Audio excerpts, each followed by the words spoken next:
ജാർഖണ്ഡ് പരീക്ഷാ ക്രമക്കേടിൽ case register ചെയ്ത് E D.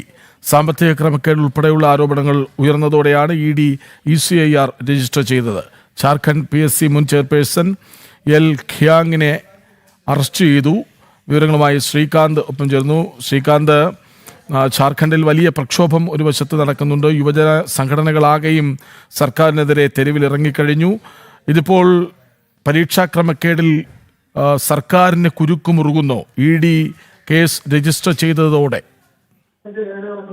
ഏറ്റവും പ്രധാനപ്പെട്ട വാർത്ത അവിടെ നിന്നും വരുന്നത് JPSC പരീക്ഷാ തട്ടിപ്പിൽ നിർണായക നീക്കം നടക്കുന്നു എന്നുള്ളതാണ്. എൻഫോഴ്സ്മെന്റ് ഡയറക്ടറേറ്റ് ഇത് സംബന്ധിച്ച് ഔദ്യോഗികമായി അന്വേഷണം ആരംഭിച്ചു. CID നൽകിയ പ്രഥമ വിവര റിപ്പോർട്ടിന്റെ അടിസ്ഥാനത്തിൽ കേസ് രജിസ്റ്റർ ചെയ്തിരിക്കുകയാണ് ഇ ഡി. പരീക്ഷാ ക്രമക്കേടുകൾക്ക് പിന്നിലെ കോടികളുടെ സാമ്പത്തിക ഇടപാടുകളും അനധികൃത പണമിടപാടുകളും കേന്ദ്ര ഏജൻസി അന്വേഷിക്കും.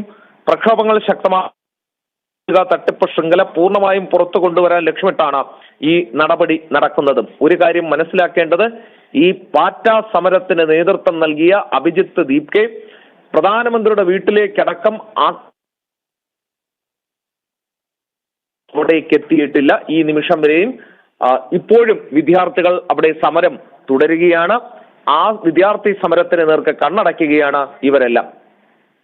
ശരി, ശ്രീകാന്താണ് വിവരങ്ങൾ നൽകിയത്.